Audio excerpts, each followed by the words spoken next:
O que é que realmente nos move? O que nos faz dar o passo nunca antes dado? Que significado encontramos nos eventos e pequenos momentos da vida? Qual a essência do que nos faz vibrar? Estas e outras perguntas, num registro íntimo e próximo, à descoberta daquilo que é mais valioso na experiência de ser humano, as pessoas e as suas vidas. Porque todas as vidas são grandes vidas. Uma aventura no mundo do propósito, de cada um, mas também das organizações e das comunidades que criamos. Apertem os cintos. A viagem vai começar. Olá Bernardo, tudo bem? Bom dia. Bom dia. Muito bom dia. Só antes de começar, é uma coisa que nunca fizemos aqui no episódio, mas no fundo que é pedir às pessoas, se gostarem, podem seguir, não sei se é em baixo, se é de lado, se é em cima, mas pronto, fica a dica. Um dia devemos ter aquelas coisas a passar. Bernardo, olha, obrigado por teres vindo, por aceitares conversar sem grande guião, ou não sabemos onde é que isto vai parar. E uma pergunta que temos feito assim, muito de introdutório para começar, no fundo é: quem é o Bernardo? Pergunta fácil, portanto, Isso começar para assim, começar depois para abrir, para aquecer, não é? só para aquecer, quebrar gelo. Excelente, obrigado, Duarte. Faz lembrar um bocado a cena do Bruno Nogueira. O mundo é boas cenas, não é? E o Bernardo é boas cenas. E uma das coisas divertidas que tem sido na minha vida é descobrir essas cenas. Tenho muita dificuldade em pôr-me em caixinhas, muita dificuldade em definir-me. Tenho muita curiosidade, genericamente, na vida. E por isso sou um bocadinho inconstante. Ok. Porque ando à procura de coisas. Costumo brincar, dizer que a única coisa constante que tenho na minha vida é a minha mulher e os meus filhos. Depois o resto tudo varia. Sou uma pessoa que precisa muito de estímulo intelectual. Precisa muito de aprender. E quando não aprendo, há uma parte de mim que começa a morrer. Okay. Isso é muito claro nas motivações, naquilo que puxa por mim. Sou muito preguiçoso. Tenho muita inércia depois para contrastar com uma energia grande e com uma paixão grande. Mas é isso, uma vontade de fazer pouco que é estranha depois, que se mistura mal, e por isso é que eu sou boas cenas, assim, imensas incoerências interiores. E com muita vontade de deixar coisas feitas. Legado. Nem é bem legado, ou seja, não é muito uma coisa de quero deixar a minha marca, quero morrer descansado. Eu acho que E achas possível isso? Acho. Tenho um bocadinho a ilusão que dá, não é com a sensação de que fiz tudo, mas com a sensação de que fiz muito. Eu acho que isso a mim chega-me. Com a sensação de que a preguiça não ganhou. Eu acho que é um bocado esta vontade de morrer tranquilo a pensar, família boa, com um bom impacto com o trabalho que fiz, que não foi só encher os bolsos para mim e que o mundo ficou um bocadinho melhor. Essa sensação de que deixei qualquer coisa bem feita. Não tem de ser perfeita. Isso para mim é claro. Mas eu acho que estava a morrer descansado, sim. E portanto, se calhar é isso, uma pessoa que anda à procura de maneiras de morrer descansado. É fixe que acho que todas as pessoas que apanham esta pergunta depois acabam com uma conclusão boa que se calhar nunca tinham lá chegado. Mas dentro dessas tuas procuras e aprendizagens, queres-nos dar exemplos do que é essas boas cenas que referias? Sim. Começando com coisas muito básicas, tipo o que é que vou estudar e o que é que vou ser. Sou uma pessoa de ciências ou sou uma pessoa de humanidades? Para mim sempre foi muito claro que era uma pessoa de ciências, claríssimo. Queria ser médico, achava eu, e depois isso desapareceu, ainda bem. Mas com um gosto, por exemplo, por teatro muito grande, com um gosto por literatura, com um gosto por escrever qualquer coisa, que depois encaixava mal. Com um gosto por comunicação e por falar. Não, eu sou o geek que programa e adoro a inteligência artificial e é a minha vida agora, e portanto eu sempre encargo. E o geek sabe falar ainda por cima, não é? Que as pessoas dizem, mas tu gostas de falar e gostas de falar em público e gostas de conversar. Gostas de pessoas. Gosto de pessoas, exatamente. Gostas de conhecer pessoas diferentes e sim, são estas coisas, estas incoerências todas. E isso é uma coisa que me tem dado imenso gozo, que é só quando apanho um filão qualquer de uma coisa que me entusiasma, de ir atrás dele e de ver o que é e o que é que aquilo pode dizer acerca de mim, o que é que despertou. É este lado que eu dizia que por um lado gosto muito da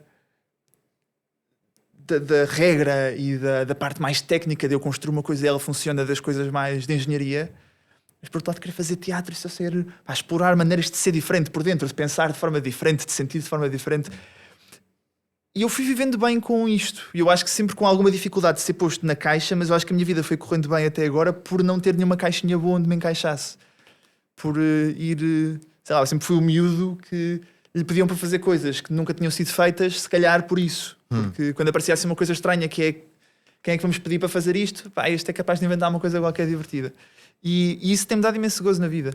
Mas eu acho que se calhar a primeira vez que me apercebi disto foi precisamente a escolher a área de estudos. Ok. Eu ia perguntar isso, que é, Sim. com tanta curiosidade, como é que tu conseguiste escolher uma profissão? Tirando imensa pressão à escolha. E se calhar por isso também é que fui um bocado para longe da medicina. Irritava-me que na medicina houvesse um percurso já desenhado. Estuda-se medicina durante anos sem fim. Eu sou casado com uma médica, portanto tenho de ter cuidado com as coisas que digo acerca da medicina. Pode ser perigoso para a saúde. Sim, pode ser claramente perigoso. E para a constância que eu dizia que queria ter no princípio. Acaba-se estuda-se durante não sei quanto tempo e depois escolhe-se uma especialidade, estuda-se mais não sei quanto tempo e depois há uma carreirinha mais ou menos desenhada. Um médico é médico. Depois há alguns que fogem, é verdade. Mas um médico é médico. A mim incomodava-me esta coisa de eu estar a estudar uma coisa e já saber que profissão é que ia ter. Eu não sei. A pior pergunta que me podem fazer é daqui a 5 anos o que é que vais estar a fazer? Sei lá, não sei, não quer saber, não... logo vejo. Anotado, já não vamos fazer essa pergunta. Não sei. Como é que escolho um curso? Foi um bocadinho à procura de uma coisa bastante genérica e por isso dentro do mundo das engenharias estudei engenharia eletrotécnica, que era das mais abertas.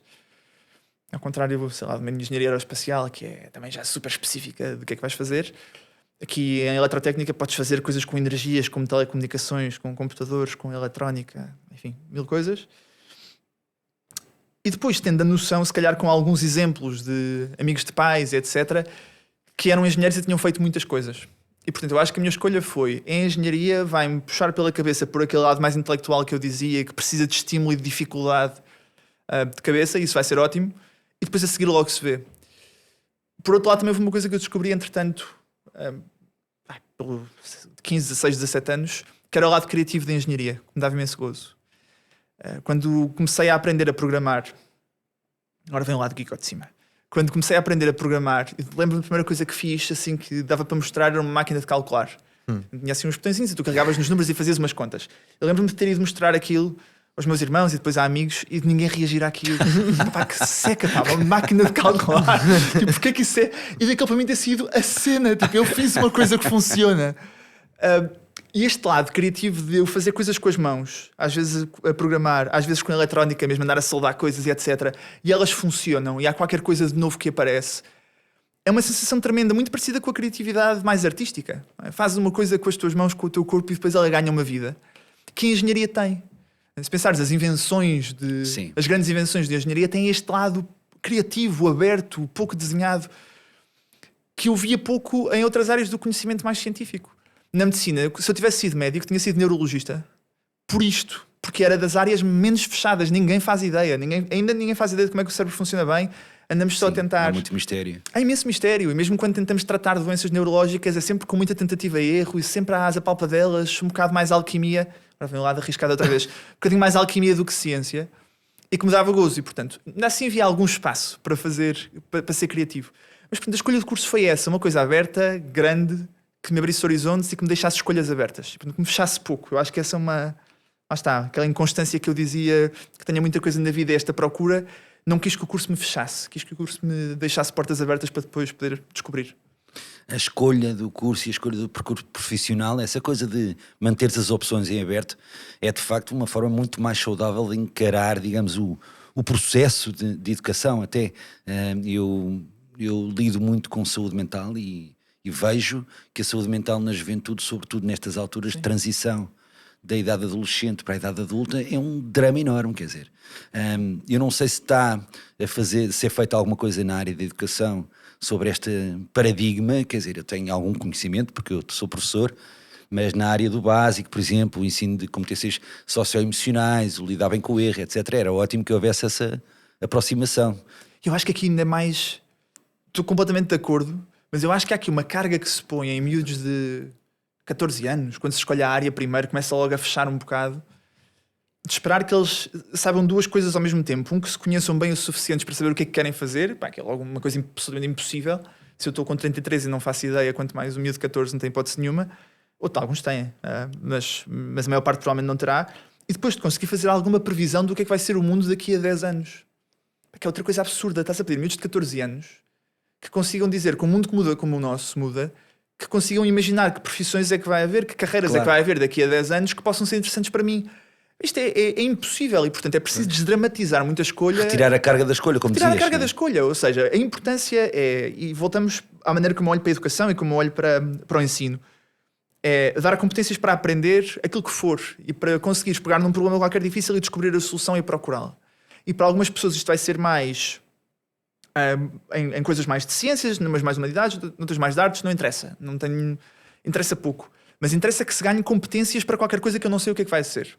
De novo, uma escola que abre possibilidades e que abre caminhos e que te ensina a não ter medo de problemas difíceis.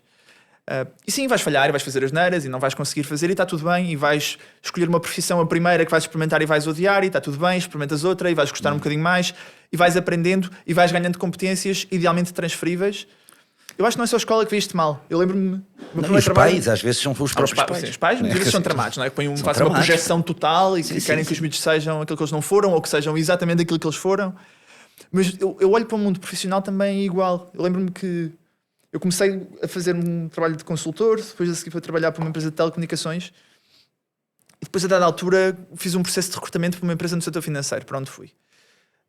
E a primeira pergunta que me fizeram foi: experiência anterior no setor financeiro?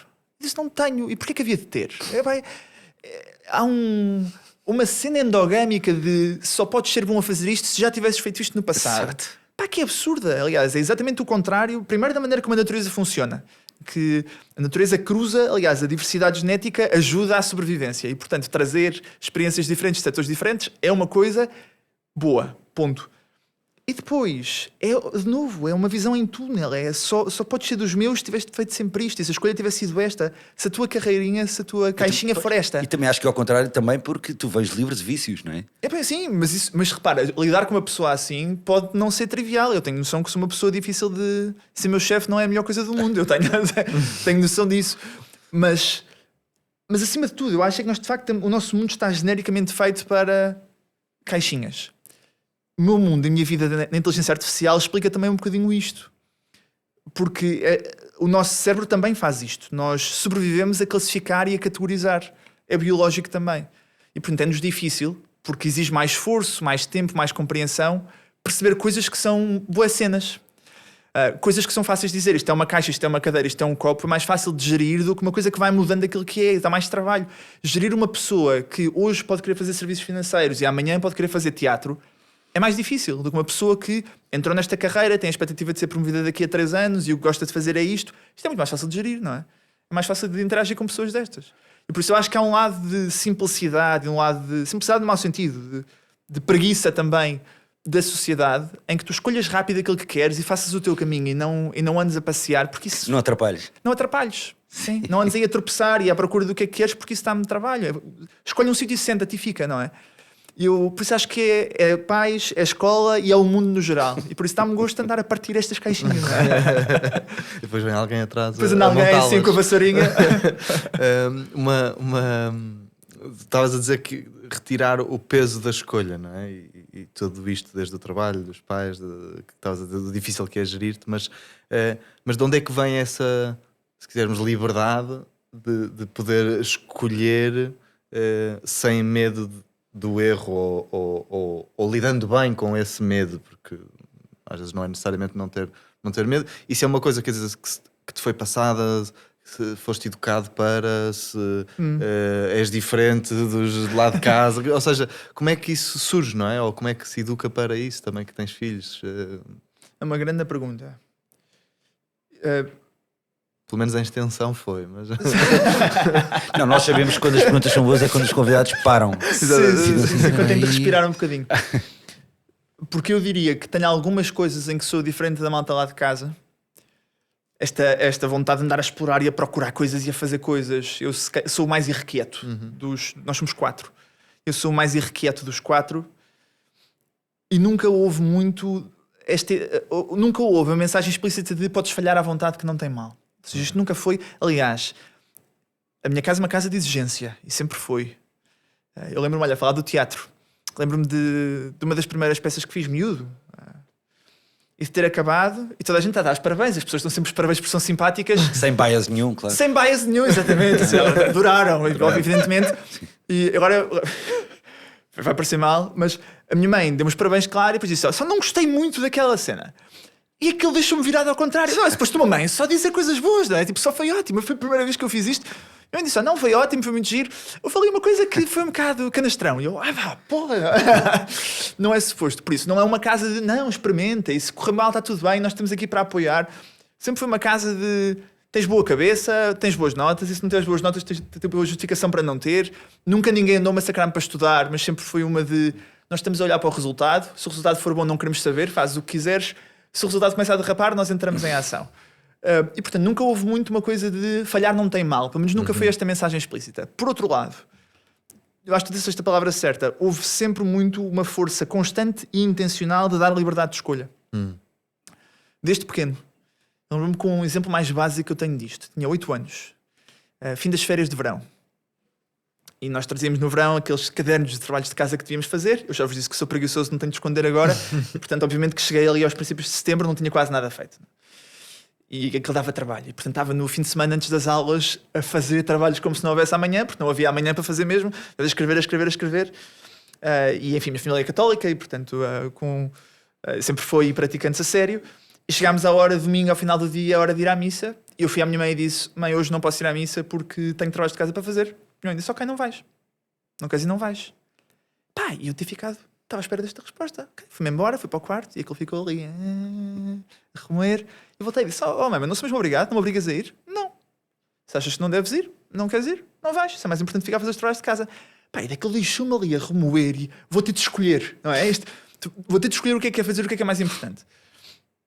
E acabei por ir e fiquei até às tantas a fazer os trabalhos de casa e achei que era o maior, porque com 8 anos tinha deitado mais tarde para fazer trabalhos e não tinha sido apanhado pela professora e foi fixe. Mas escolhi eu. E por isso, isto não foi nada ocasional. Eu contei esta história à minha mãe passado uns anos, minha mãe lembra-se perfeitamente de ter feito isto e de ter discutido isto com o meu pai de será que pus o miúdo com escrúpulos demais? Tipo, a ter de fazer... será que exagerei? Mas esta preocupação de escolhes tu, e o escolhes tu não é irresponsável porque não escolhes tu se vais beber vodka com 8 anos, não é? Isso não escolhes tu porque o dano é grande, mas escolhes tu quando o dano também é baixo.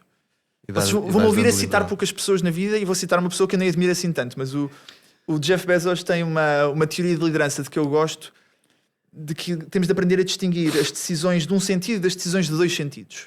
Uma decisão de 2 sentidos é uma decisão que eu tomo e se achar que está errada, reverto. Não é? A porta abre para os 2 lados e portanto ando para trás e escolho outra coisa. E essas decisões têm de ser, lá está, têm de se tirar a carga. Têm de ser rápidas, têm de ser ágeis e não temos de pôr muito peso. Experimentamos, fazemos e aprendemos com o erro. Há decisões que são de um sentido só, não é? Ter filhos é uma decisão de um sentido só. Eu não vou experimentar ter filhos e ver se gosto e depois se não gostar, olha, manda para... Não dá para voltar. Agora já não dá, não é? Mas há poucas decisões na vida que sejam destas, que sejam verdadeiramente num sentido só. Eu acho que, sem que os meus pais sejam fãs do Jeff Bezos e tenham andado a ler as teorias dele que nem havia na altura, a minha educação é uma educação com muita liberdade desde cedo. Ou seja, de escolhes, vês, geres a consequência e nós ajudamos-te a ler a realidade e a perceber o que é que está a acontecer. E eu acho que isso ajudou muito. E portanto, se eu olhar, estavas-me a perguntar como é que é lá em casa, eu sou o que explora mais, se calhar, se quiseres, e portanto que anda mais à procura de coisas, mas esta liberdade extrema, pelo menos extrema no bom sentido, mas radical, está em todos. Portanto, toda a gente anda à procura da sua cena, cada um tem as suas coisas esquisitas que se encaixam mal nas caixinhas, e isso é muito saudável. Pelo menos nós divertimos muito uns com os outros por causa disso. E tu sentes que esta educação mais católica, e tu sendo católico, que também te ajuda a essa liberdade? Ou seja, como é que isso também entra nesta equação do partir tudo? Até porque muitas vezes, e também falo com imensa liberdade disso, a Igreja não é provavelmente conhecida por essa, ou por aparente não liberdade, e portanto, como é que isso se joga aí? Não tudo é, dentro? mas não é mal. Ou seja, agora vamos citar pessoas, bora lá, não é? A frase do Santo Agostinho do ama e faz o que quiseres. Pá, não há frase maior liberdade do que esta. Não há.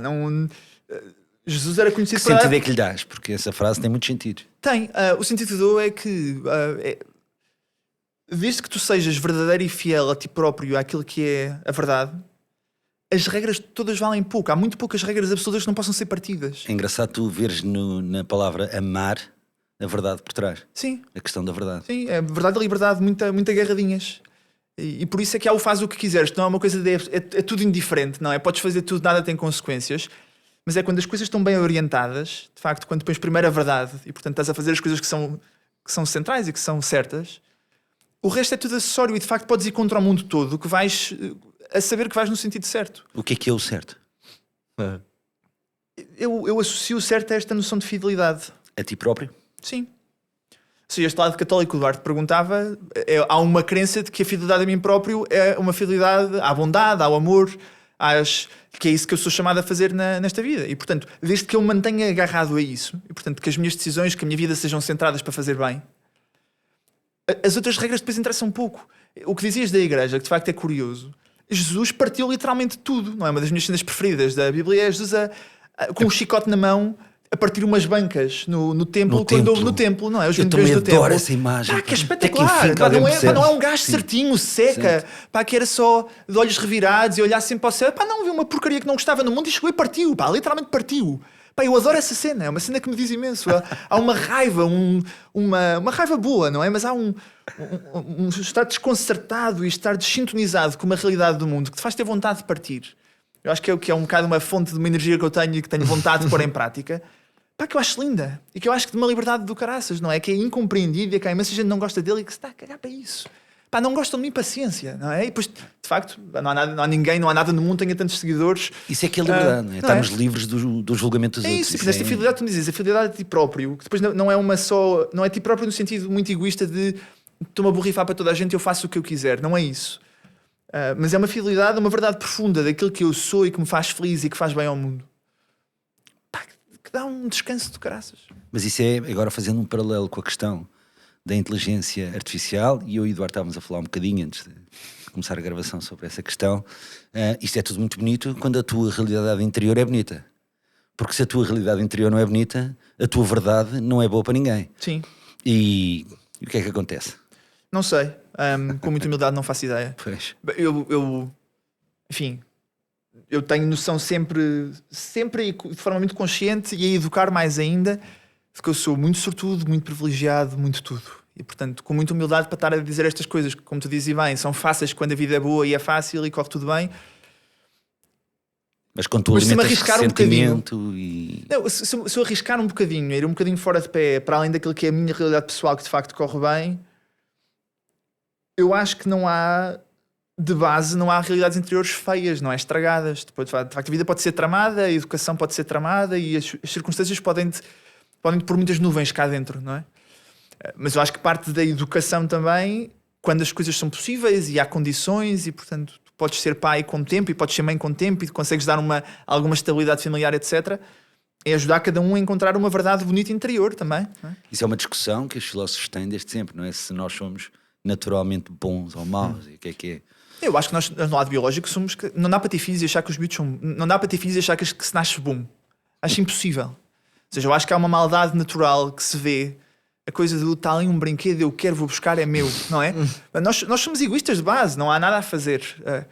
A questão é que eu não associo a biologia ao centro, à tal verdade que eu falava. Mas esse egoísmo não é uma consciência homeostática, ou seja, não é algo que é da natureza. Claro, claro que é. Não é uma coisa de sentimento ou de... É, claro que é, mas por isso é que estava a dizer a tua verdade. Eu não acho que... a cena dos sentimentos são verdade, a mim custa-me. Eu não... Tenho imensas discussões lá em casa às vezes sobre isto. Eu sinto coisas que não são verdade.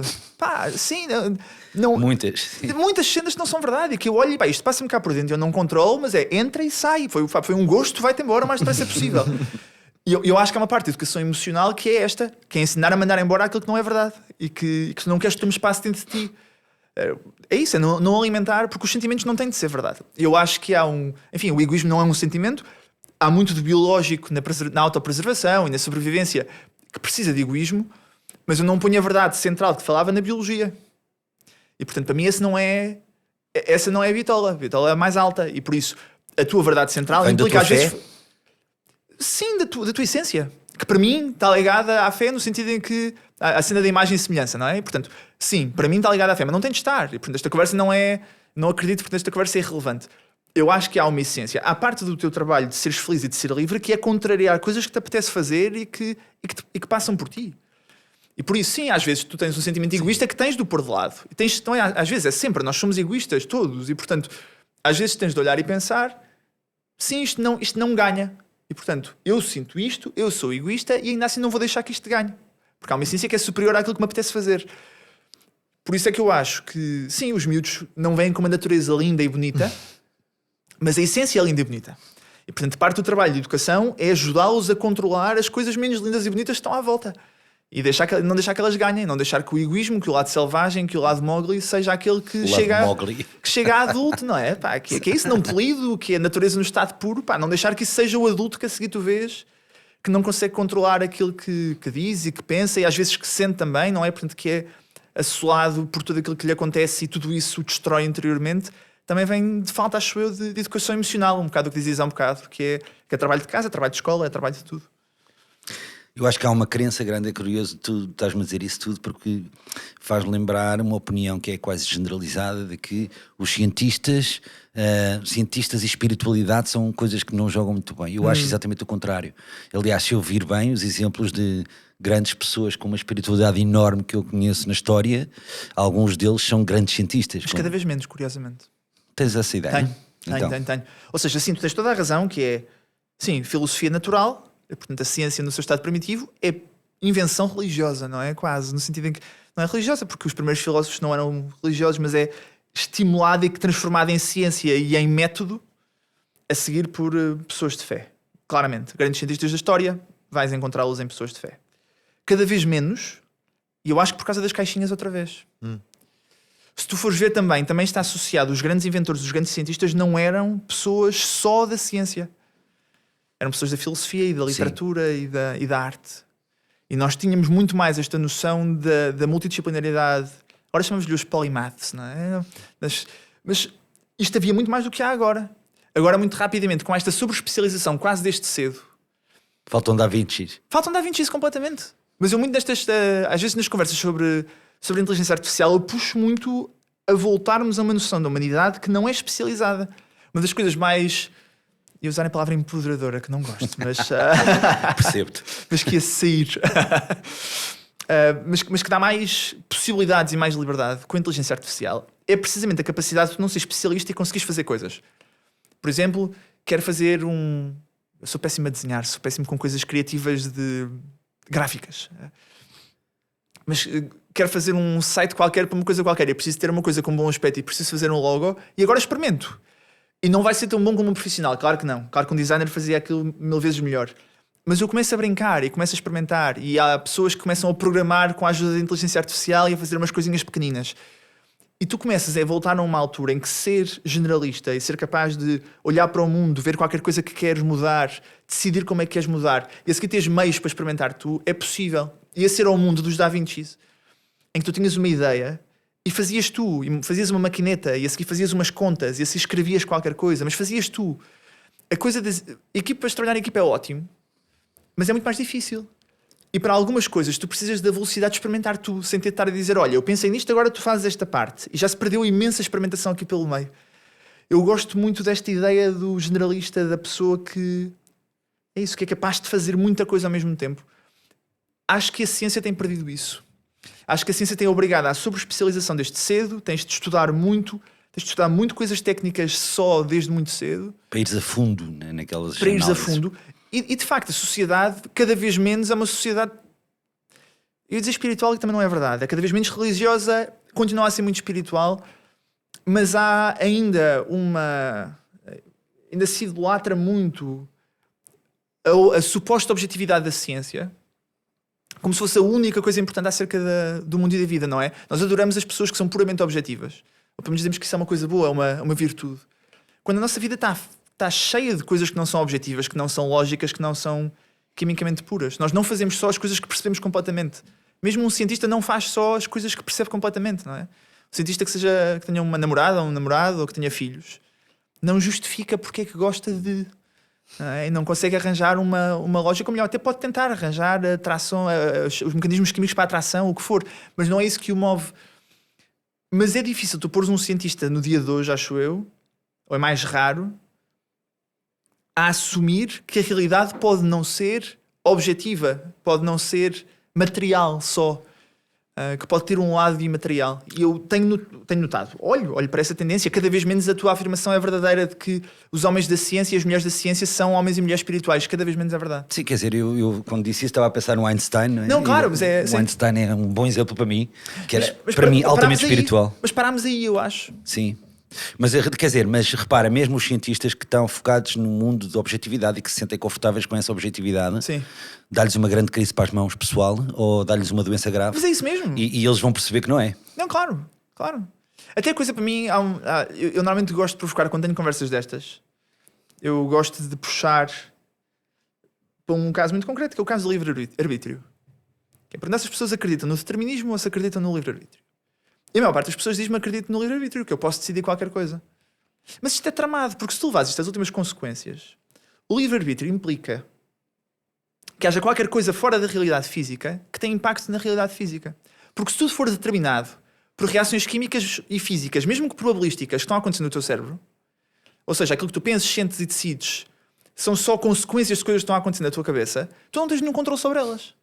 Porque é a natureza a acontecer. E, portanto, a consequência natural Estás deixar condenado a que o mundo- acontecer. Estás condenado a acontecer. E é verdade que... E podes a seguir escudar-te. Repara, determinismo não quer dizer neste sentido que já se saiba tudo o que vai acontecer. Porque há um lado probabilístico da física que torna isto impossível. E se tu quiseres chegar ao limite de olhar para a mecânica quântica, tens imenso espaço para poderem coisas acontecer que tu não consegues garantir o que é que vai acontecer. Mas o que não consegues compatibilizar é a possibilidade de tu escolheres. O que é és tu nisto? Se tu és a própria realidade física só, também te estás a acontecer sozinho. Sem nenhuma capacidade de decisão e de influência. E bem, ninguém pensa nisto. Um cientista de hoje não estuda filosofia. E não é obrigado a confrontar-se com o limite do mundo científico material. A ciência serve para descrever o mundo material. E depois há um lado de crença, e que é crença, que não dá para demonstrar se o mundo é só material ou não é. Se nós somos só materiais ou não somos. E isto é uma fronteira daquilo que a ciência pode descrever. A ciência e a religião são incompatíveis? Claro que não. São duas lentes diferentes sobre realidade. Isso é uma realidade que é complexa. E a religião fala-te de uma realidade que não é material pura. E a ciência fala-te de uma realidade que é material pura. Isso é muito engraçado, porque eu dou aulas na universidade e desenvolvo projetos de inovação social com os meus alunos. E o ano passado tive uma equipa que me dizia que o grande problema nas universidades era a falta de multidisciplinaridade. Porque sentiam que estavam focados só numa área e que por isso não tinham uma amplitude que lhes permitisse compreender melhor até as próprias problemáticas que estavam a analisar. E de facto isso acontece. E isto na educação não é alimentado. Não é? Sim, e mesmo que tu faças... Eu tenho um irmão agora que está a acabar o técnico, que entretanto teve uma reforma grande desde que eu lá andei também. Quando eu lá andei, não, era engenharia pura. Eles agora têm umas cadeiras que podem fazer a outras faculdades dentro da Universidade de Lisboa. E portanto podes fazer umas coisas em filosofia, em literatura, o que quiseres. Mas implica que as pessoas queiram fazer. Onde eu vejo isto a falhar é que tu chegas à universidade e não queres. A pessoa foi para ciências e quer fugir de história. Pá, a história é horrível. Não quer tocar nisto, é uma seca, não é? Mas já é tarde. Porque não é uma questão de tu ofereceres hipótese, é questão de estimulares, é questão de quando estás a educar, tu mostrares que há interesse nestas coisas todas, que a história pode ser do caraças e pode ser gira e pode ser divertida, e que a filosofia te dá matéria boa de conversa, e que a ciência é boa. E portanto, estar a passear com um miúdo e ver uma árvore qualquer, explicar-lhe uma coisa e estimular-lhe a curiosidade científica. Este lado da educação, que é uma das coisas a mim que eu acho que a minha missão enquanto pai, uma das minhas missões principais é esta, é de garantir que os miúdos são o mais curiosos possível. E portanto, que perguntam tudo. E que querem saber de política, não é? Onde estamos agora em contexto de orçamento de Estado. E o que é que eles perguntem? Porque é que eu estou interessado agora em estar a ouvir o que é que os nossos políticos estão a dizer acerca do orçamento de Estado, se vai ser aprovado, se não vai. Eu quero que eles se interessem. E por isso, eles verem-me interessado, verem-me a fazer perguntas, eu explicar porque é que isto para mim é importante, para mim é um dos centros da parentalidade, pelo que dizias.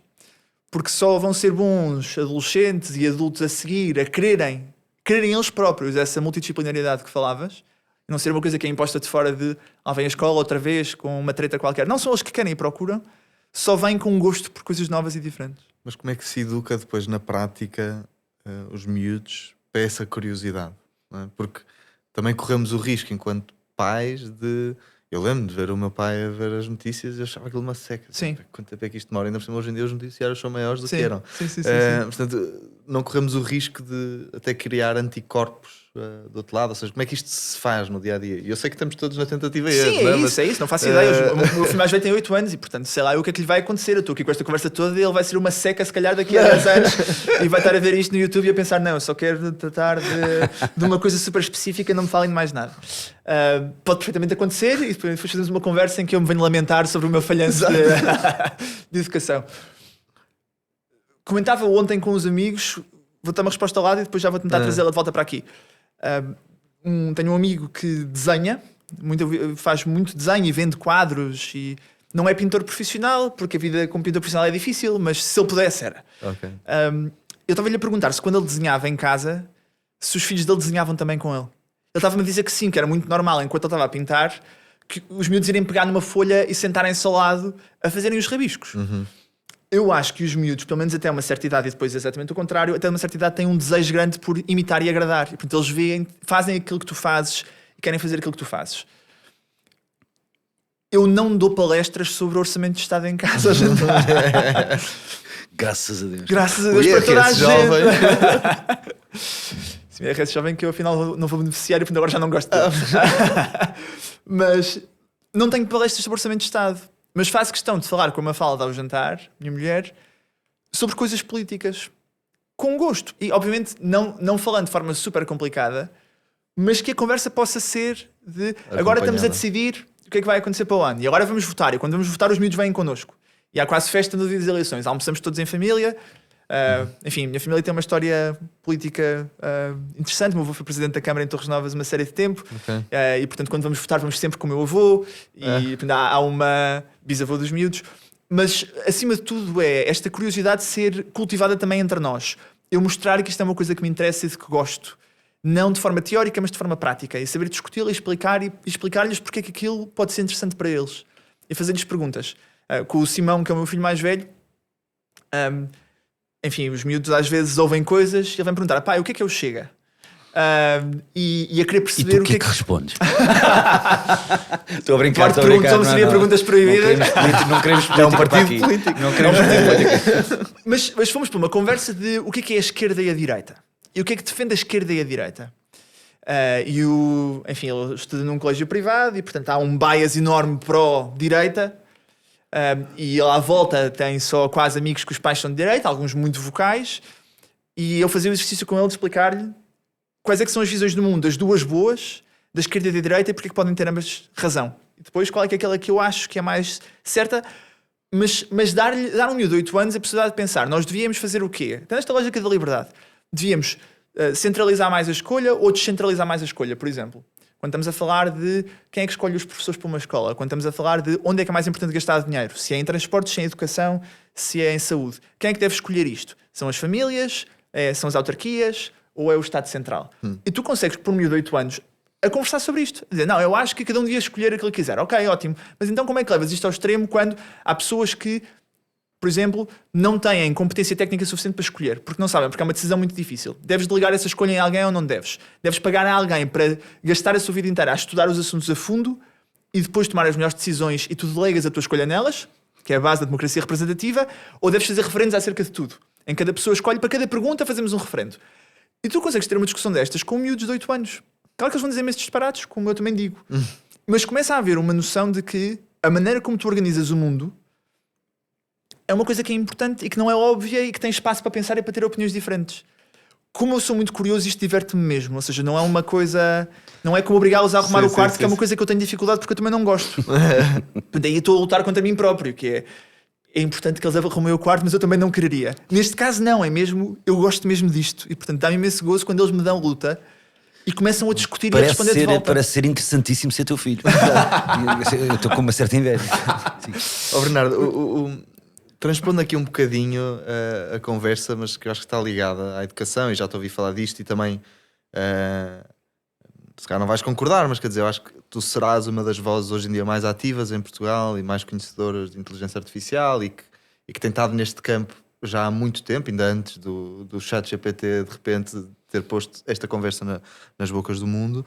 Portanto, que impacto é que a inteligência artificial, e depois podemos ir se calhar a coisas mais específicas que fazes ou que tens feito e que eu acho que são interessantíssimas, mas que impacto é que, por exemplo, já que estamos a falar dos filhos, da educação, estávamos a falar das universidades, é que a inteligência artificial também vai ter, ou está a ter, ou deverá ter na educação, e como é que isto se joga, não é? Portanto, disseste que eu não ia concordar contigo e não vou, portanto deixa-me discordar de ti já da premissa da pergunta, que é, não sou de todas as vozes mais conhecedoras acerca da inteligência artificial, antes pelo contrário, mas de novo eu ponho-me, e o sítio onde eu estou é nestas fronteiras todas, não é? Da fronteira entre a inteligência artificial e a sociedade e a educação e a ética, é aí que eu gosto de estar, e portanto claro que eu sou derrotado em 2 segundos por qualquer doutorado e investigador em inteligência artificial em qualquer área, não é? Portanto fazem-me knockout em 2 segundos e acabou. E eu vivo muito bem com isso.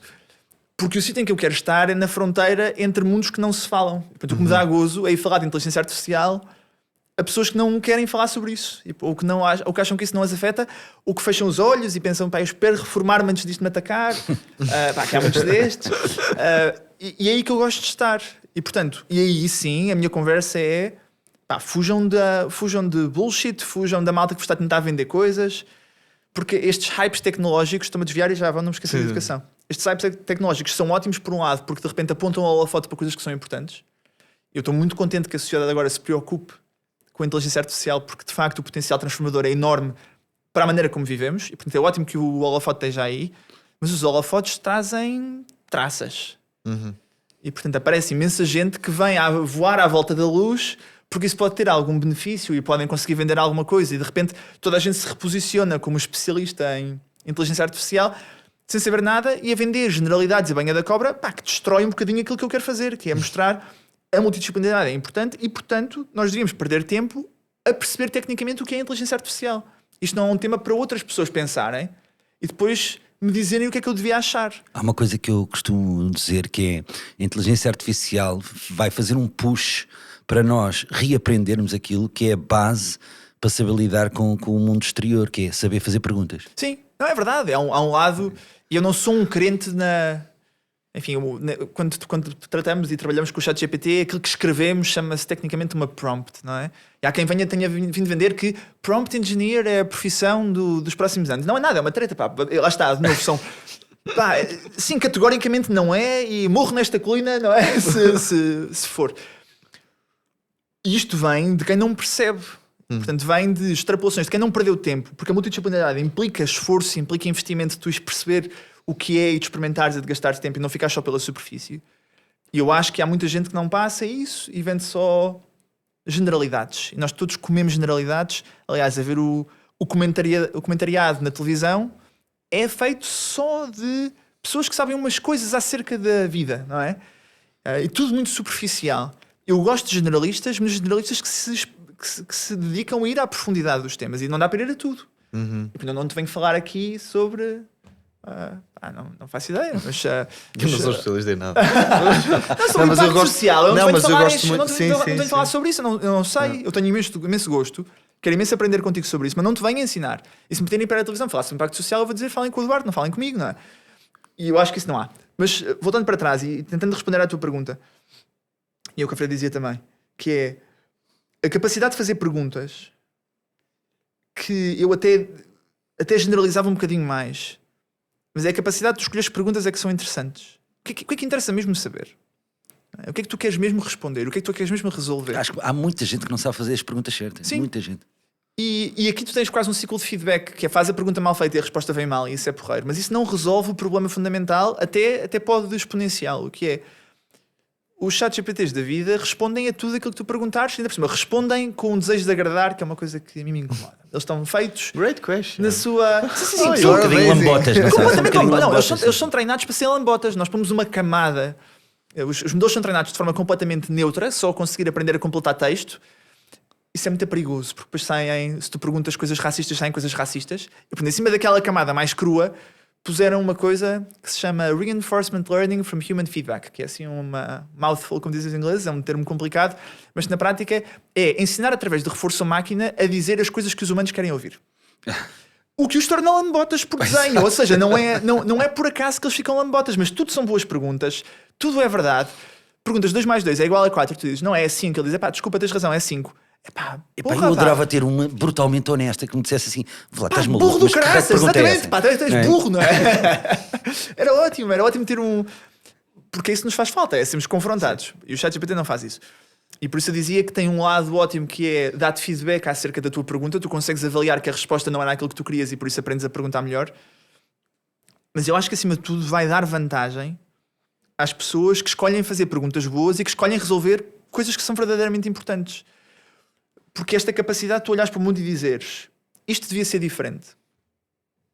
Este é o meu objetivo, é mudar esta coisa. E pode ser uma coisa muito nobre e de impacto, ou pode ser uma coisa empresarial pura e dura. Quer dizer, os seguros funcionam mal e eu quero fazer um seguro de forma diferente e, portanto, preciso de criar um seguro novo que faça A, B e C. Falta de seguros porque não é a minha área, portanto, posso dizer o que quiser. Isto implica eu ter uma visão de como é que o mundo devia ser. Olhar e dizer o mundo devia ser diferente. O mundo dos seguros devia ser diferente. E dar este objetivo, que a seguir eu posso dizer à máquina, agora faz-me um site que explique isto, e agora faz-me uma aplicação, e agora desenha-me um grafismo, e agora para fazer este produto novo, isso depois já é só cumprir o objetivo. Mas o desenho do objetivo é puramente humano, por definição. Eu não vou delegar à máquina, a máquina escolher como é que o mundo devia ser. Esqueçam esses cenários de Terminator que a máquina ganha vontade própria e vem-nos destruir. Não, a máquina está a cumprir um objetivo. Por desenho, porque é treinada para cumprir o objetivo que eu lhe dou.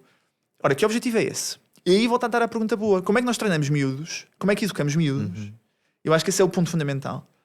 Olharem para o mundo, olharem para a realidade deles, olharem para as profissões deles e escolherem e detectarem estas coisas que deviam ser diferentes e terem um bom pensamento sobre o que é que devia ser diferente. E, portanto, miúdos que questionem, miúdos que lutem, e, portanto, que não ensinar miúdos para serem adeptos da autoridade, que isto é super importante, não é? Como é que se ensina um professor? Respondam-me vocês, ou tu em específico, como é que tu fazes isto? Como é que se é professor a dizer a um miúdo não respeito a minha autoridade a 100%? Não é? Aquilo que eu digo não tem de ser verdade. Eu faço isso nas minhas aulas todos os dias. Aliás, não lhes digo dessa forma, não é? Se não perdi a sala. A minha autoridade, mas digo coisas do género. Vocês no fim vão tomar a decisão. Ou seja, eu vou-vos dizer aquilo que eu acho, aquilo que é a minha opinião baseada na minha experiência, aquilo que eu sei da minha experiência, e depois vocês fazem a decisão sobre o que querem aplicar ou não. Mas dar esse espaço para que não sejas o dono da verdade, não é? O professor que não é o dono da verdade e o ensino que não é aprender a papaguear a verdade. Mas sabes o que é que acontece? Desculpa interromper, com os meus alunos queixam-se. Claro. Pedem orientação. Sim, pedem, o que é que eu tenho que fazer? O que é que eu tenho que fazer? E o que é que sai no teste? Não é? O que é que sai no teste? Que é uma pergunta mais de miúdo do que os teus, não é? Menos universitário, mas continua a ser, que é o que... Mas o que é que eu tenho mesmo de saber? Que é a pior pergunta do mundo, então, enquanto este universitário eu devia dar direito a chumbo imediato. É a pergunta errada, não é? É quase tão má como aquela pergunta: o que é que me aconteceu? que devia ser: o que é que eu fiz para isto acontecer? Não é? Sim. E como é que eu lido com o que aconteceu a seguir, não é? Mas eu acho que na escola o grande drama da educação que é como é que tu avalias conhecimento e que agora é destruído, não é? Porque os miúdos são os primeiros. Mas acho que havia uma empresa de telecomunicações que fez um anúncio qualquer agora com isso, em que havia um gajo estava no autocarro que se tinha esquecido do trabalho de casa, tinha de fazer uma composição, pediu ao ChatGPT e saiu uma coisa muito boa e ele ficou todo feliz. E ainda bem porque a empresa de telecomunicações lhe tinha dado 5G para ele ir no autocarro a fazer aquilo. Era como aquilo acabava a ser uma venda de telecomunicações. Os professores estão todos nervosos porque de facto a nossa maneira de testar conhecimento vem da capacidade de escrever, de comunicar, de responder a uma pergunta e papaguear qualquer coisa. E isto já começou a ser destruído. No nosso tempo já havia Google e, portanto, já usavas a internet para fazer trabalhos. Nós já apanhámos isso. Mas agora, de facto, é tudo mais fácil, porque tu agora queres fazer, mesmo nas humanidades, a tua maneira de perceber se um aluno percebe alguma coisa em direito, é dizeres para ele escrever uma coisa qualquer sobre um artigo e a seguir vais fazer um oral com ele para ver se ele percebeu. Mas a parte da produção escrita agora é grátis. Toda a gente faz. E um professor agora deixou de ter mecanismos bons para perceber se o aluno percebeu mesmo de forma massificada. Como é que dá para fazer? É conversar. É tramado. Porque, de facto, quando falas com uma pessoa, rapidamente percebes se ela sabe o que é que está a dizer ou não. Se percebeu mesmo ou se está só para papaguear. Dá para quebrar facilmente o verniz do que o ChatGPT fez por mim. Mas se for só, cada um faz uma composição e traz, e isso é a avaliação, que é uma maneira ótima, pelo menos mais massificada de... E que dá menos trabalho ao professor. É isso, é exatamente isso, não é? Porque fazer 30 conversas com alunos é muito mais difícil do que eles escreverem de 30 composições e tu vais para casa e lês, continua a ser aborrecido, ou depois o ChatGPT a ler e a avaliar por ti, que há também quem queira fazer isso do lado dos educadores, exatamente. Mas de facto, isto vem massificar a capacidade de ser tretas acerca de muitas coisas e, portanto, a tua maneira de educar tem de mudar, por um lado, para seres capaz de avaliar o conhecimento verdadeiro, mas por outro lado de estimular a vontade de aprender verdadeiramente as coisas. Que não é assim tão novo.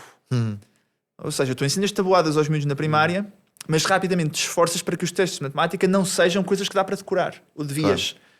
Não é? Em que o ensino devia demonstrar que tu percebeste porque aparece uma pergunta completamente diferente daquela que tu já viste. Uma das coisas mais bonitas da inteligência artificial em educação que eu tenho visto. Vocês conhecem a Khan Academy. Pronto, o projeto da Khan Academy tem imensos anos.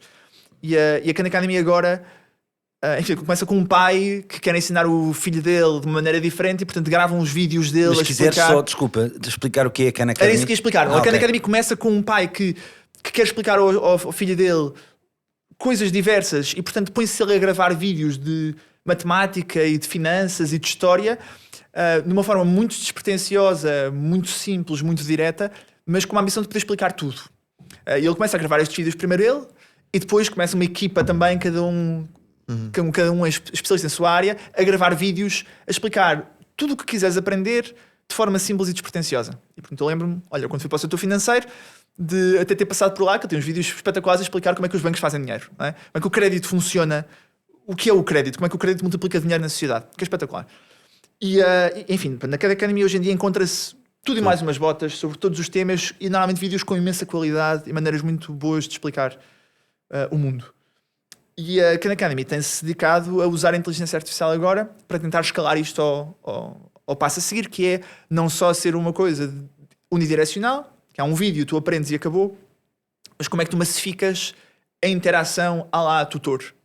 Como é que tu massificas sem isto ser muito caro? Não é? Porque a educação melhor que tu podes imaginar era como era antigamente, que só os filhos dos reis é que tinham direito, que era ter tutores, ter pessoas que estão contigo a andar ao teu ritmo, a estimular aquilo que é importante e interessante e é isso, a estarem para ti. Quase no 1 para 1. Quase no 1 para 1. Perdendo a vantagem do lado comunitário, mas isso é outra conversa. E a inteligência artificial pode trazer um bocadinho isso. Mas é muito giro, porque passou a ser difícil perceber quanta resposta é que um agente de inteligência artificial deve dar perante uma pergunta de um aluno. E portanto, se eu estou a aprender matemática e não sei resolver um problema, o que é que tu fazes? O que é que um professor faz? Um professor queira despachar, diz está aqui a resposta. Um professor queira ensinar verdadeiramente, tenta medir qual é que é o empurrão mínimo que pode dar para desbloquear. E para que o aluno a seguir faça o resto do caminho sozinho. E portanto, é um esforço muito grande de tu perceberes, eu quero dar o menor empurrão possível, eu não quero ajudar muito. Eu quero ajudar o mínimo possível para que ele não fique parado. Isso tipicamente para perceber qual é onde é que está o ponto de bloqueio faz através de perguntas. Isso. Chegaremos a um ponto em que a inteligência artificial pode fazer perguntas. E já estamos até certo ponto. Treinar, chamam-lhe o CanMigo, que é o agente deles de AI, que está treinado para fazer perguntas. E portanto está treinado e há enfim, para quem tiver curiosidade, há imensos vídeos giros. Quando eles lançaram isto, fazem uns vídeos muito giros do miúdo a interagir a resolver um problema de trigonometria, de matemática do ensino básico, mas do terceiro ciclo, e em que está o miúdo a descobrir o que é o seno e o cosseno e a tangente e a fazer as neiras, e está a inteligência artificial, o agente a perguntar-lhe, espera lá, mas lembras-te qual era a definição de seno? Sim, a definição de seno é tal. Ok, boa, então aqui consegues identificar qual é que é o ângulo adjacente, o lado adjacente e o lado oposto a este ângulo. Consegues fazer isso? Sim, consigo, é este e este. Boa. Então não consegues aplicar a fórmula que disseste. E estas perguntas que eu estou a fazer, a inteligência artificial que faz, está treinada para não responder. Está treinada para aquilo que faz ser fazer perguntas e ajudar e guiar na aprendizagem. Claro que ainda é fraco, claro que ainda falha, ainda tem os problemas todos da IA de hoje em dia. Mas é muito giro que há um problema que tu queres resolver e tu tentas perceber, o problema que eu quero resolver é como é que eu ensino melhor. Eu ensino melhor e eu sei que eu ensino melhor fazendo perguntas. Então vou treinar a inteligência artificial para fazer perguntas. Mas implica esta visão inicial do mundo de que eu não quero ter um agente que responde. Eu quero ter um agente que pergunta. Ainda por cima com paciência ilimitada. Isso é espetacular. Para os miúdos. Nunca se irrita. Esse potencial de 24 ensino horas. é quando ele quiser, da maneira que ele quiser, que nunca se irrita, que nunca se cansa. que repete as coisas 50 vezes sem ficar frustrado e com vontade de dizer, mas tu és burro, não é? Quer dizer, para mim o ideal seria o nobullshit.ai, mas pedagógico. Sim, mas para ti que já não tens 10 anos, se calhar, não é? Para 10 anos é preciso um bocadinho de bullshit, não é? É preciso um bocadinho de tu és ótimo, tu consegues e tu vais chegar lá, boa, não é? Bom progresso, mesmo que tenhas demorado 3 dias a fazer uma coisa que é tão fácil. Tu disseste uma coisa um bocadinho, e agora com este exemplo, eu acho que é notório não só a tua paixão pela inteligência artificial, mas que achas que isto é bom, não é? Mas existem várias vozes no mundo que dizem que isto pode ser o fim, não é? Sim. Isto pode ser Game Over, Terminator, todas aquelas distopias que se conhece, portanto, em que a máquina vai dominar os humanos. Aliás, há uma coisa que eu adoro, desculpa interromper a pergunta, mas há uma coisa que eu adoro, que é, há uma série de pessoas neste momento a tentarem calcular a probability of doom, precisamente. A tentarem pôr um número e vão atualizando se estamos em ponto 5, ponto 3, ponto 99. E estamos onde agora? Como deves imaginar, isto é o mais horóscopo que pode ser, não é? Portanto, cada um diz a sua coisa consoante o que lhe dê jeito. Mas desculpa, interromper a pergunta, só porque a palavra mas doom... só para, quer dizer, porque é que tu achas que esse cenário não existe, ou não existe esse perigo, ou existindo que é reduzido, e o que é que vês de bom, não é? Neste caminho todo que está a ser feito? E este exemplo que deste da Khan Academy é ótimo, não é? Mas eu acho que o perigo existe e não estou 100% certo que a minha probability of doom não é zero, não é? Eu, se tivesse de estimar, não a punha em zero. Ainda que eu acho que a humanidade tenha um histórico relativamente bom de se controlar. Nós adoramos andar ali no fio da navalha, mas nós até agora temos-nos comportado de forma decente com energia nuclear, por exemplo. Já tivemos 2 incidentes. Estás a falar da era pós-Atlântida, claro. Sim. Depois temos rebentado. Nós temos algum histórico de conseguir controlar. Eu continuo a ser otimista e a achar que dá, mas não ignoro de todos os riscos. Ainda que, de novo, os riscos é preciso perceber que riscos é que são reais. E nós adoramos falar dos riscos do estilo Terminator, que é a máquina de repente ganhar vontade de acabar com a humanidade, porque nós estamos aqui a atrapalhar. E eu acho que a probabilidade disso é zero. Pronto, essa não estou preocupado. E nem acho que seja tanto o risco da desinformação pura, por exemplo, que é o risco real. Acho que há um risco imediato da desconfiança generalizada, um cinismo e uma desconfiança total no mundo que não podemos confiar em nada. Eu acho esse risco, por exemplo, altíssimo. Nós já fomos treinados a não confiar em imagens, porque somos todos da era do Photoshop e, portanto, toda a imagem pode ser manipulada e já a ignoramos. E agora estamos a ser treinados para ignorar vídeo e som, porque é muito fácil pegar nesta nossa conversa e pôr-nos a fazer uma conversa sobre a arte na China em 1930 e ser muito credível e as pessoas acharem que nós sabemos do que é que estamos a falar sobre isso. Portanto, começamos a perder a capacidade de confiar. E eu acho que isso é real. Quer dizer, no fundo, nós temos que ter medo de nós próprios, porque a inteligência artificial não é senão uma amplificação daquilo que nós somos, ou seja, reflete aquilo que nós somos. Sim, só que massifica. Um dos melhores exemplos, quando apareceu o ChatGPT, uma das melhores definições era a máquina do bullshit a custo zero, que eu adoro, que é de facto aquele produz treta. Havia há alguns tempos uma coisa que era o gerador de leileiro. Não sei se viram isso, que fazia só, era ótimo para escrever coisas que não diziam nada, para fazer frases complicadas. Mas existe ler.pt. É mesmo, ler.com ou .com.br, era brasileiro, mas era que era muito divertido, principalmente para fazer aqueles trabalhos em que os professores diziam tens de fazer 6 páginas e tu fazias 3 e depois já não conseguias esticar aquilo mais e já tinhas reduzido as margens e aumentado a fonte tanto quanto podias. Chamado floreado. E portanto era preciso florear, que era uma capacidade grande, era preciso tê-la e era uma skill que era ótimo ter em trabalhos de grupo, teres alguém que fosse bom a florear e que agora não é preciso. Porque agora pedes o ChatGPT para expandir esta frase em 3 páginas e ele faz isto muito bem. Eu acho que sim, é uma amplificação daquilo que a humanidade já é, mas uma amplificação de coisas manhosas a custo zero é uma coisa que nos deve preocupar, não é? Porque desinformação já existia, mas estava mais ou menos limitada pelo custo real de a produzir. E, portanto, já tinhas trolls, fábricas de trolling em todo o lado no mundo, de pessoas que iam para o Twitter só escrever tretas e tentar enganar, e isso já existia, mas era um trabalho, e portanto tinhas de lhes pagar, mesmo que fosse pouco, alguém tinha de lhes pagar. E agora tu consegues fazer isso com milésimos de cêntimo. A quantidade de bots que há, que a única coisa que fazem é comentar, alguns a concordar, outros a discordar, outros a insultar, com um custo muito baixo, é enorme. E portanto, de repente o mundo fica cheio de uma coisa que é difícil de controlar, porque é mais fácil produzir porcaria do que controlar porcaria. E pronto, eu acho que isto só para dizer, eu acho que há riscos reais. eu continuo a ter uma visão, se calhar, um bocadinho idealista, mas cultivada, portanto também intencional. Tinha um amigo meu que já morreu, mas de quem gosto muito, que tinha um blog que se chamava Otimista por Opção. Que eu gosto imenso da expressão e uso-a, porque há um lado que é escolha, não é? Há um lado que tu dizes que eu não me vou deixar embrulhar numa visão negativista e derrotista do mundo. Mas eu não acho que isto seja desligado da realidade. Eu acho que a mesma tecnologia que pode ser usada para fazer coisas boas, para fazer coisas más, dá para usar para fazer coisas boas.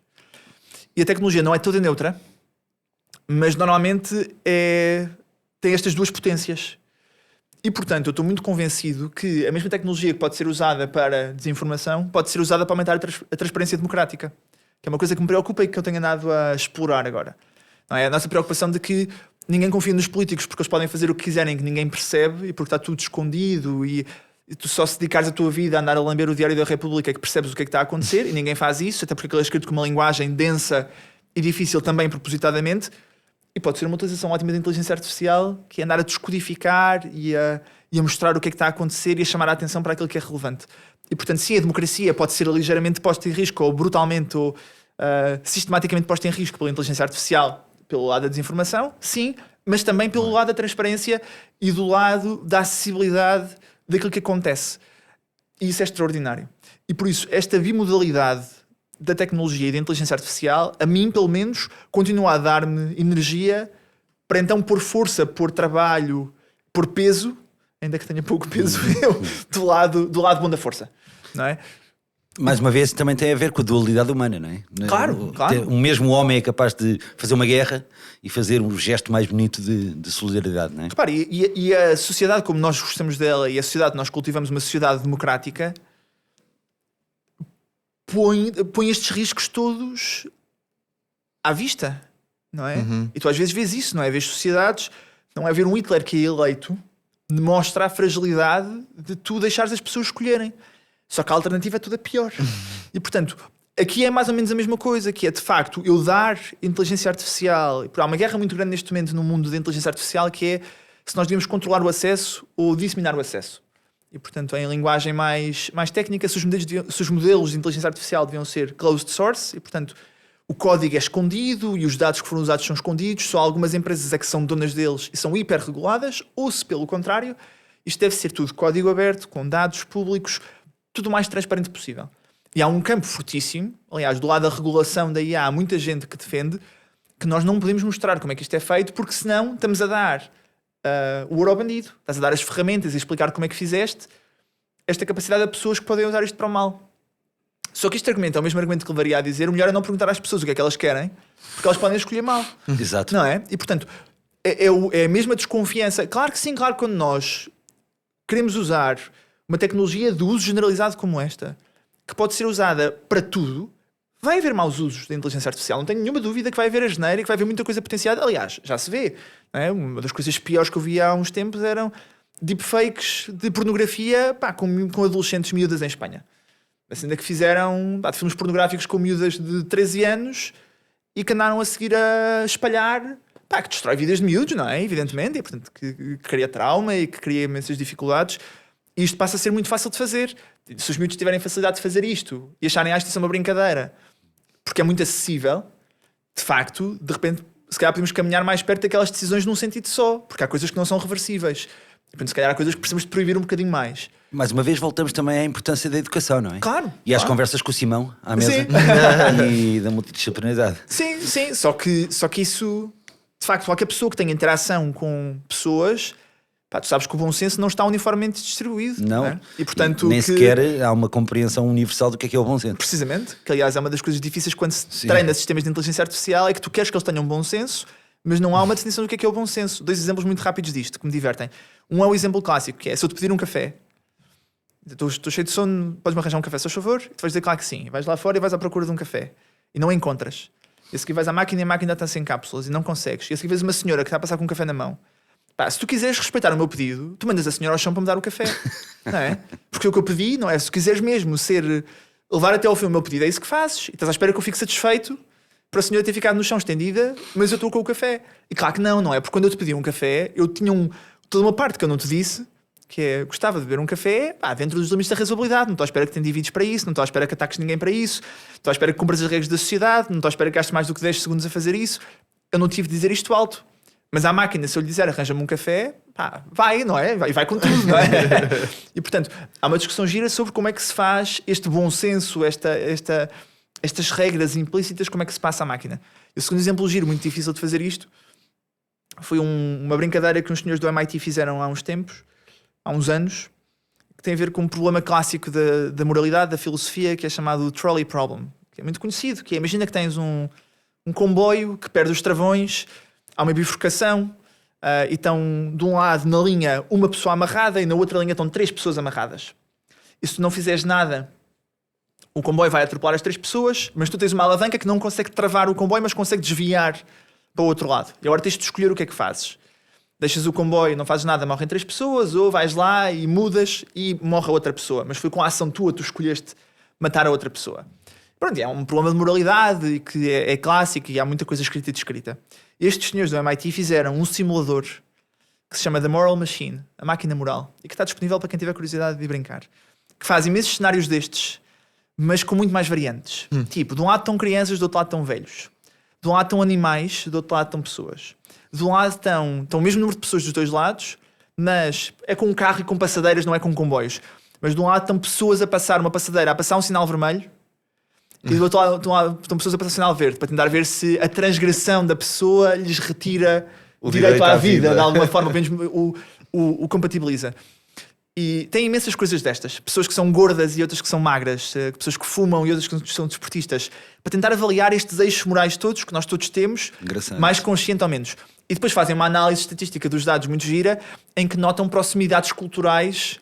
Tipo, a malta que responde na Ásia responde de maneira diferente à malta que responde no sul da Europa com o norte da Europa. Por exemplo, no norte da Europa, muito agarrada à regra, e por isso passar uma passadeira com o vermelho, sim, retira-te.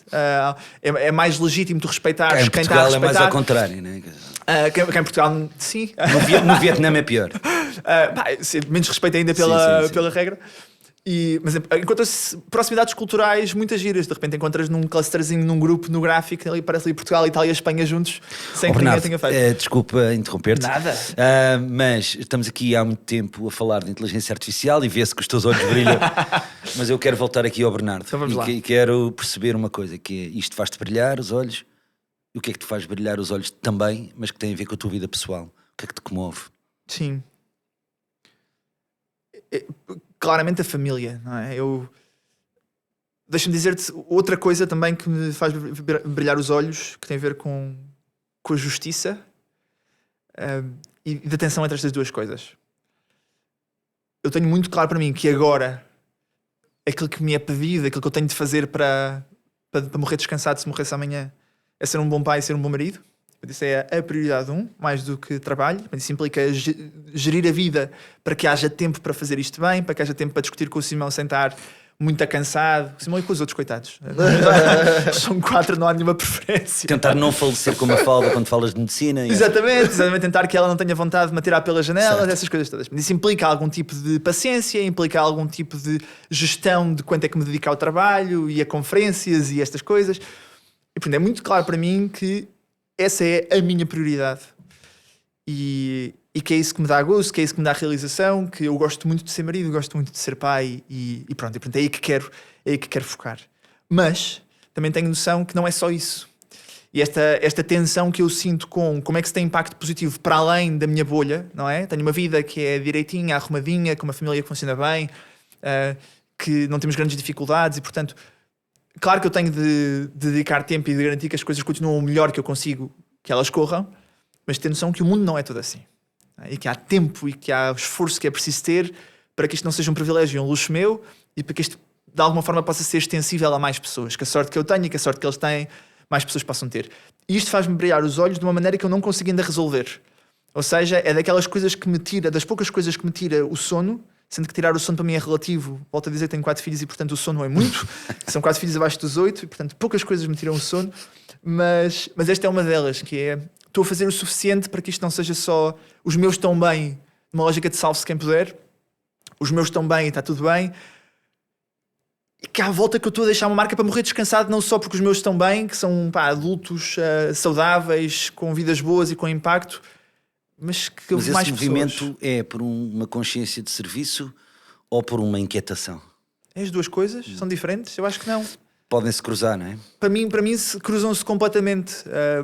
Não é há uma inquietação de fundo. Claramente, uma daquelas coisas que é mal resolvida, que eu dizia, que são olhos a brilhar, mas mal resolvidos, que são olhos a brilhar, quase a chorar, no sentido de procurar qual é que é a minha maneira. E, por exemplo, eu sei que a minha maneira não é ir para a política, pelo menos agora. Não, é muito claro que não é, e que podia ser, porque a política é capaz de ser o trabalho que pode ter mais impacto na justiça e na bondade da sociedade. Não há trabalho mais nobre. Depende do que consideres por impacto, mas sim. Por exemplo, depende do tipo de política. Eu acho que, por exemplo, uma política local, Sim. uma política autárquica, Sim. pode ter impactos mais profundos, porque é uma comunidade mais reduzida e o impacto pode ir mais fundo. Eu acho que o impacto, sim, estou de acordo, mas Mas a nacional também, não é? A central. sim, ou seja, Sim, mas a fazer uma central- lei pode não, Estás pode não mais criar distante, impacto. mas. eu acho Pode que, condicionar a regra. bem, enfim, vamos separar a realidade do ideal, não é? A primeira coisa, Ah. não é? Porque nós olhamos para a política a seguir e vemos o contrário. Portanto, Claro. fica mais difícil sonhar o que é que a política podia ser.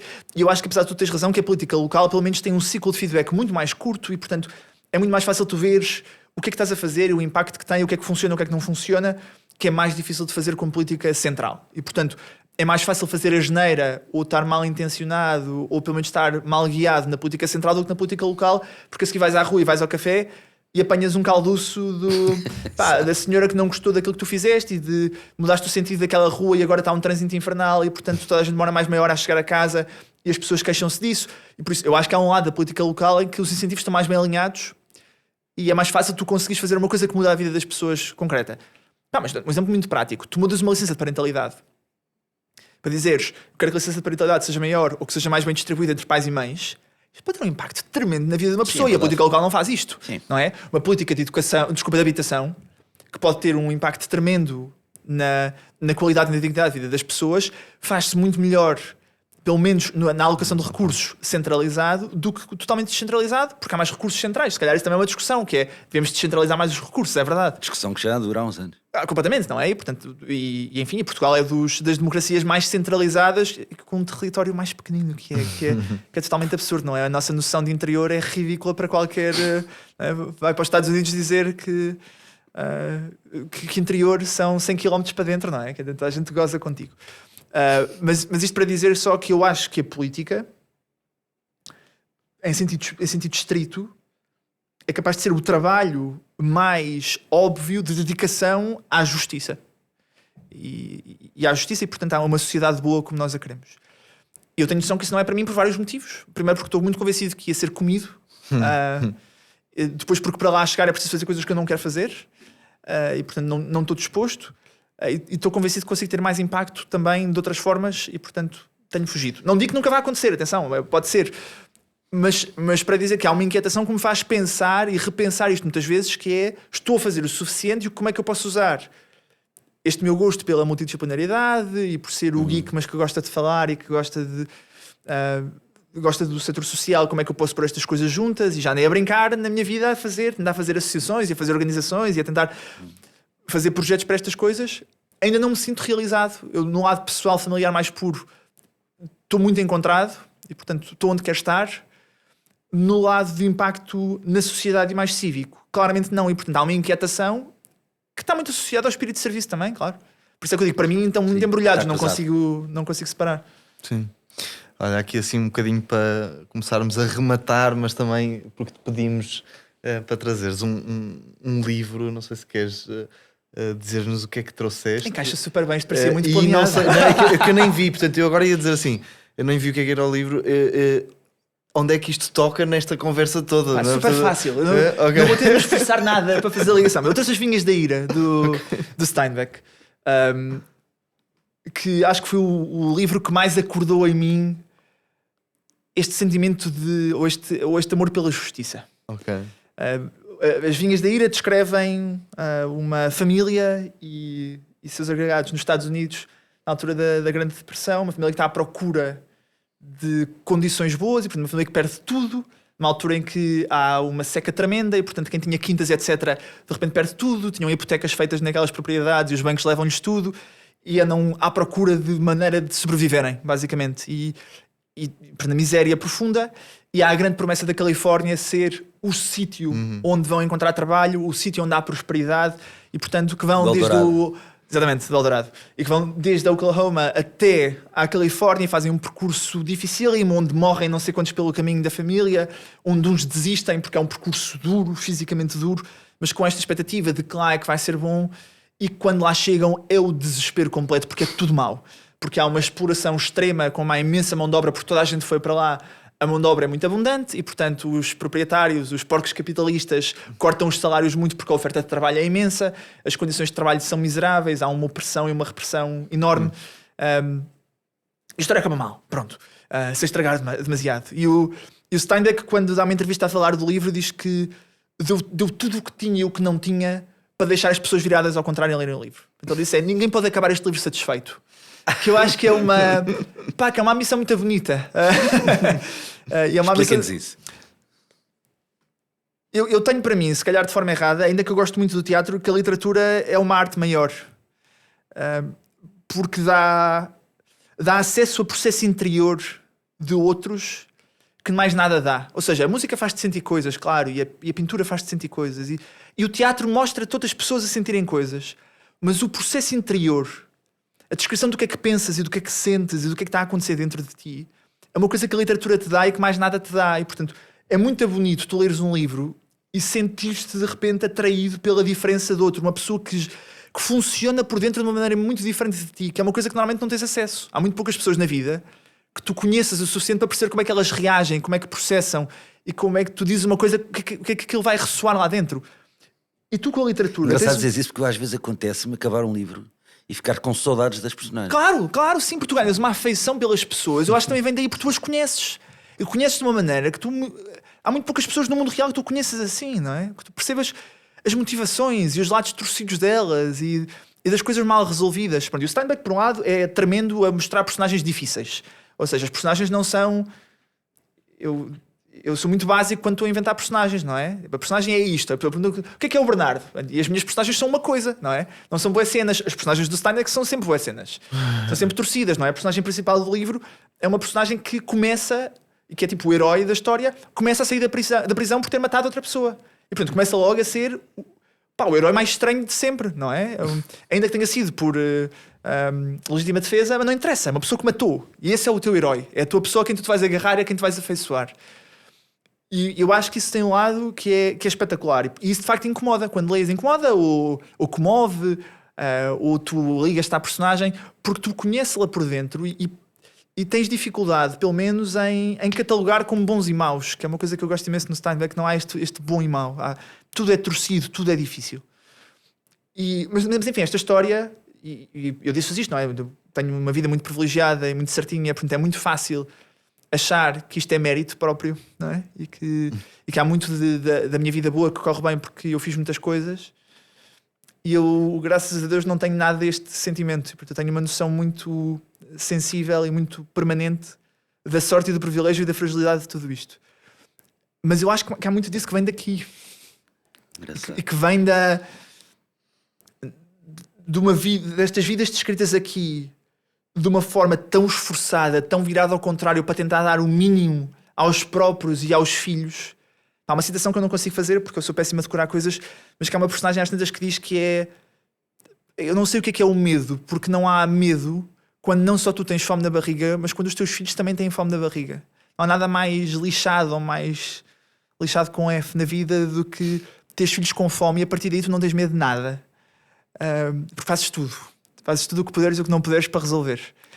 E eu acho que há esta visceralidade da injustiça, que o Steinbeck faz de uma forma tremenda. Tu não consegues acabar isto e achar, pois eles têm um bocadinho de culpa, porque eles deviam se ter esforçado um bocadinho mais. Não há forma. Não há forma de tu não olhares para isto e de não dizeres, o mundo é lixado em muitas coisas. E isto acompanha-me muito. Ou seja, esta inquietação que eu falo, que há um lado de ser bom pai e de eu achar também que a minha família pode ser também fonte de justiça no mundo daqui a uns tempos, se calhar, idealmente. E a vantagem de ter 4 filhos é que há mais probabilidade de eles fazer coisas boas também. Idealmente muitos. mas achar que para além disso a minha vida vai ter um lado de tentar contribuir para um mundo mais justo e que esta fome está cá. E que esta noção da injustiça está cá. E que eu não quero que ela saia. E por isso agarro-me imenso. Já li isto não sei quantas vezes. E é daqueles que continua a dar-me gozo e continua a ficar a dormir mal quando leio isto. E quero alimentar isso. No dia em que eu me habituar e que achar que está tudo bem com o mundo que aqui é descrito e que já não é tão mau e que o nosso mundo português não é nem de perto nem de longe isto, mas que há muita injustiça aí ainda. Acho que há aqui um desafio bom para rematarmos.